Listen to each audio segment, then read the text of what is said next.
drinking? Tea. You're having tea? When I say food, Shreya, or when I say tea, what comes to your mind? I experience my food. You experience your food? Oh, wow! That's a great sentence. That's right. What is your experience like? A taste. A taste. And? Is there something more? Look, my lips become pink. Hello and welcome to Mommy. The clip that you just watched was from one of those days when my daughter was deeply engrossed in pretend play. She made herself a cup of tea in her play kitchen and then sat next to me enjoying every sip of it as though it was one of the most relaxing rituals. Well, just before that, I had witnessed her relish a plastic broccoli in the most expressive manner. So I couldn't help but wonder what went through her mind when she lost herself to pretend food like that. So I asked her a few questions, and yes, I was bowled over by her prompt and well thought of response. But my mind automatically wandered to our weaning journey.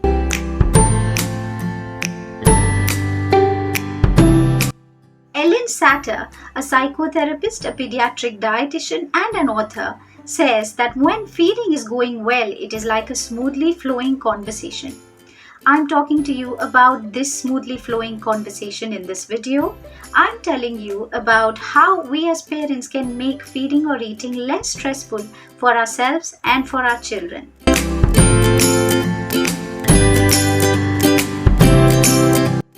If feeding is a conversation, each person in the conversation gets a turn.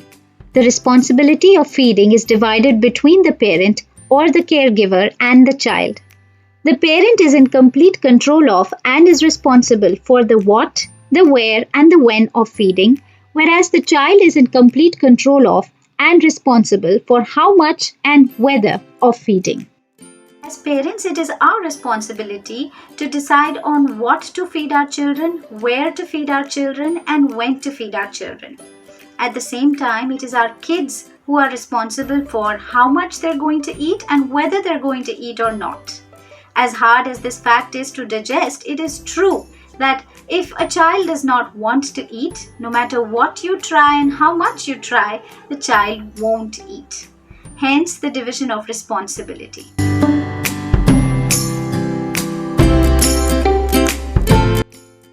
Appropriate feeding is built on trust. Your trust in the child's ability to grow in the way nature intended, and your child's trust in you that you will allow that. If you interfere, you may convey to your child that you only truly approve of him or her if he or she obeys you. If it is hard for a child to settle for less than what he or she wants, it is also hard for a child to eat more than he or she can.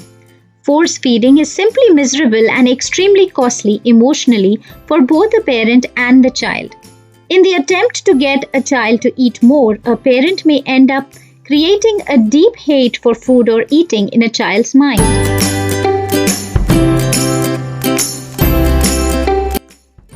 As food or drink enters the body and is digested and absorbed in the body, a number of satiety signals begin. These satiety signals are generated in response to beliefs about how filling the food or drink may be, the sensory experience of food, appearance, smell, taste, texture, etc., the expansion of the stomach, hormones released during digestion and absorption. The satiety signals alert or inform the designated areas of the brain about the process of eating being completed.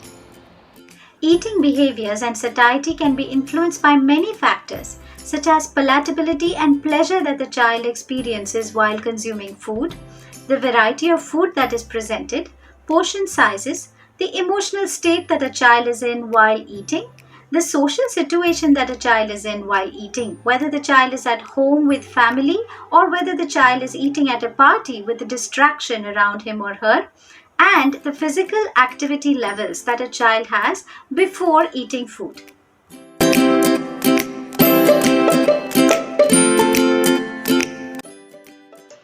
The child must be able to sit upright without support and be able to hold his or her head steady.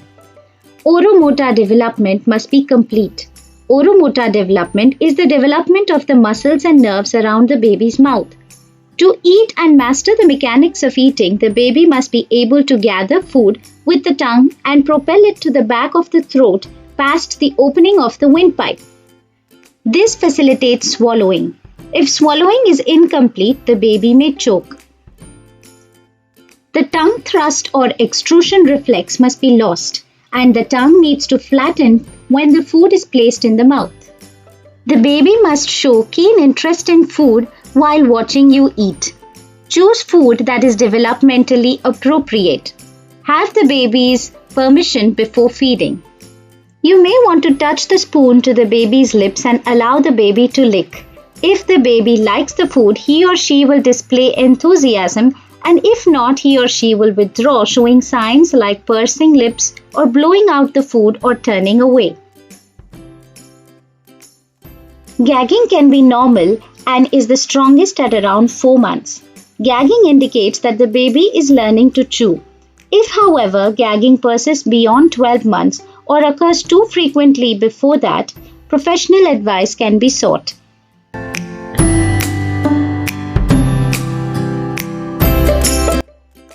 Occupational therapist, author and feeding therapist Marsha Dunclean talks about the tilt or physical positioning of the parent and the child relative to each other while feeding. With problem feeding, the tilt is always towards the child. The parent leans forward, encouraging, pushing, and forcing the child to eat. The child leans backward, avoiding and resisting the parent's advances. With good feeding, the parent holds the spoon out and the child permits by opening his or her mouth and leaning forward. Klein suggests that mouthing is an important pre-feeding skill, and the baby uses mouthing to desensitize the mouth and tone down the gag reflex.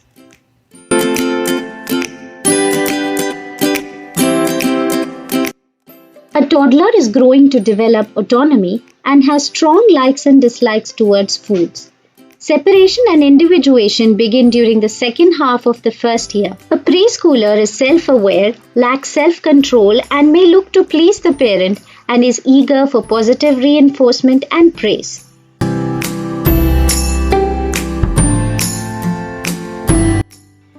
Set a structure to the feeding schedule and make feeding decisions based on the child's capabilities and not based on how old the child is. Encourage autonomy and maintain the division of responsibility. The child must be hungry but not famished before getting to the table. Eat with the child. Avoid running after the child to feed him or her.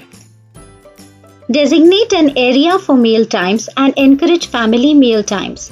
Avoid any distractions and screens such as TV, iPad, cell phones, etc. Serve family meals and avoid prepping special meals. Serve smaller portions and include variety of foods.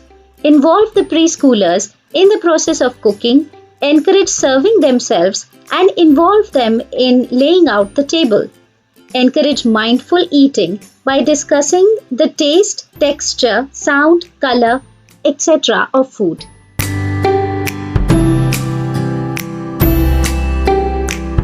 Avoid rushing weaning. Follow your child's cues instead.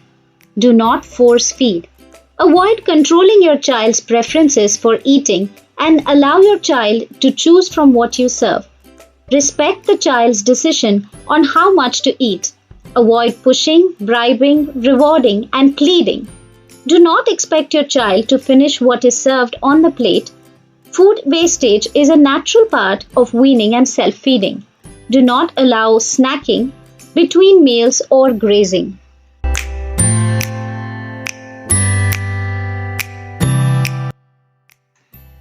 Toddlers are curious and keenly explore cause and effect during meal times.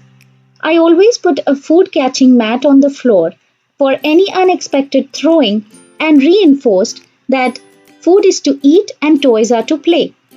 Patience is key during this phase.